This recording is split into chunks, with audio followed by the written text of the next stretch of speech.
சிறகடிக்க ஆசை சீரியல் இன்னைக்கான எபிசோடில் விஜயாவுக்கு வந்து அந்த வக்கீல் கால் பண்ணி சொல்லிக்கிட்டு இருக்காங்க, உங்கள் பையனுக்கும் உங்கள் மருமகளுக்கும் செட் ஆச்சுன்னா அது உங்கள் விருப்பம், சேர்ந்தா நல்லது தான், ஆனால் கோர்ட்டில் வந்து என்னை அசிங்கப்படுத்திடக்கூடாது, நீங்கள் தான் இதுக்கு ஒரு முடிவு எடுக்கணும் அப்படின்னு சொல்லிட்டு நேராக கிளம்பி போகிறாங்க. அடுத்த சீனில் முத்துமீனா 2 பேருமே அந்த ஃபைனான்ஸ்காருக்கு போயிருப்பாங்க. அங்கே அவர் வந்து எங்கள் பாஸ் இப்போ பார்க்க முடியாது அப்படின்னு சொல்லுவாரா, கூட வந்து நம்ம இன்கம் டேக்ஸ் ஆஃபீஸரும் போயிருப்பாரா. அவர் ஐடி கார்டை எடுத்தோன்னே பயந்து போய் அடித்து பிடிச்சி உள்ளே போயிடுவாங்க. அங்கே போய் நீங்கள் வந்து இவங்களுக்கு வந்து அந்த 3 மாதம் வாரண்டி கொடுத்துருக்கீங்க, அவங்க 10 lakhs கொடுத்துருக்காங்க, அது போக நீங்கள் எதுக்கு உடனே சீல் பண்ணணும், உடனே இப்போ நீங்கள் வந்து சீலை வந்து கேன்சல் பண்ணுறீங்க, இல்லைனா உங்களுக்கு எக்ஸ்ட்ரா டைம் கொடுக்கீங்க அப்படின்னு சொல்லிட்டு, இதெல்லாம் எதுவுமே எனக்கு தெரியாது, சிந்தாமணி தான் இதுக்கு காரணம் அப்படிங்கிற மாதிரி சொல்லிடுறாரு. நீ பொய் சொல்லலை அப்படின்னு கேட்டால், இல்லை பொய் சொல்லலை, சிந்தாமணி தான் காரணம் அப்படின்னு சொல்லிட்டு முத்துமீனா 2 பேருக்குமே செம கோவமாக வருது.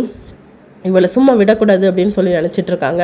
அடுத்த சீனில் விஜயா வந்து கடைக்கு போயிருப்பாங்க. அங்கே போய் மனோஜ்கிட்ட கேட்பாங்க, இங்கே என்னடா நடக்கு அப்படின்னு சொல்லிட்டு. ஒன்றுமே இல்லையே, ரோஹிணி இங்கே வந்தாலாமே அப்படின்னு சொல்லும்போது, ஆமாம் பூனை கொண்டு வந்தா அப்படின்னு சொல்லிட்டு, ஓஹோ இங்கே நடக்கிறத நான் இனிமேல் எப்படி பார்க்க அப்படின்னு சொல்லி கேட்கும்போது, அங்கே உள்ள ஸ்டாஃப் சொல்லுவாங்க, சிசிடிவி ஃபுட்டேஜ் இருக்குது, அவங்க ஃபோனுக்கு கனெக்ட் பண்ண எல்லாமே பார்த்துடலாம் அப்படின்னு சொல்லிட்டு. இதோட இன்னைக்கான எபிசோட் முடியுது.